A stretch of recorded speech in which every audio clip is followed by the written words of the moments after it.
আসসালামু আলাইকুম এভরিওয়ান, কেমন আছেন সবাই? আশা করছি সবাই অনেক ভালো আছেন। আলহামদুলিল্লাহ, আমরাও ভালো আছি। গত শুক্রবারে আমরা নৌকা দিয়ে ঘুরতে গিয়েছিলাম কানায়া বাজারে, আর আমি বলেছিলাম আমাদের ঘোরাঘুরির ভিডিওটা আপনাদের সঙ্গে শেয়ার করব, কিন্তু আমি এতটাই স্লো যে শেয়ার করতে করতে আরেকটা শুক্রবার চলে আসছে। আমার নতুন নতুন জায়গায় ঘুরতে একটু ভালো লাগে, কিন্তু একই জায়গায় বারবার যেতে একদমই ভালো লাগে না। কানায়া বাজারের কাছেই আমার বড় খালার বাড়ি, যার কারণে এখানে আমার ছোটবেলা থেকে অনেকবার আসা হয়েছে। কিন্তু এবার কানায়া বাজারে এসে এখানকার একটা ভিন্ন রূপই দেখতে পেলাম। এত সুন্দর করে এই জায়গাটা সাজিয়েছে, মনে হচ্ছে আমি এই প্রথম আসলাম। পুরোই নতুন একটা জায়গা মনে হচ্ছিল। আমার সব থেকে ভালো লেগেছিল বিলের পানি ঘেঁষে রাস্তার ধারে খুব সুন্দর সুন্দর দোলনা বানানো ছিল, আর দোলনাগুলো লাইটিং করাও ছিল। দোলনায় বসে আমরা একটু রং ঢং করেছিলাম, একটু লজ্জাও লাগছিল কারণ মানুষজন তাকিয়েছিল। মানুষকে কিভাবে বুঝাবো, আমার বয়স হলে কি হবে, মনটা যে এখনো বাচ্চা। কানায়া বাজার থেকে নৌকায় উঠে আমরা খাতিয়া যাচ্ছিলাম, আর নৌকাটা যখন ছাড়ছিল আমার এত ভালো লাগছিল,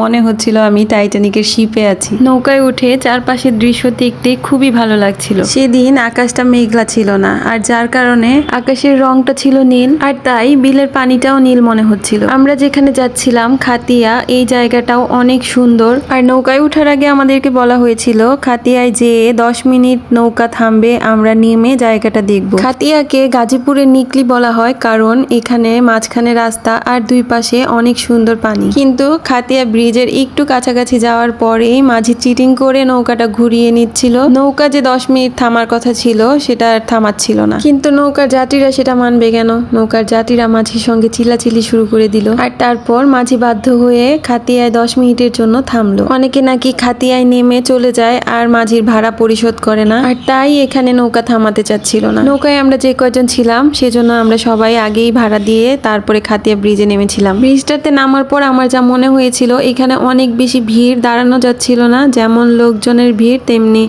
বাইক আসছে একটার পর একটা, অটো আসছে।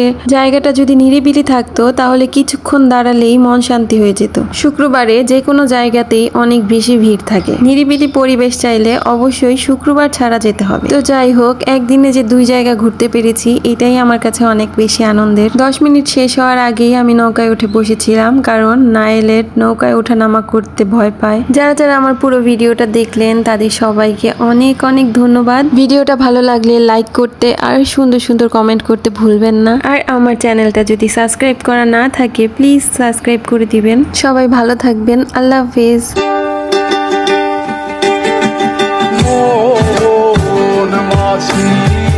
খবরদার আমার চোখ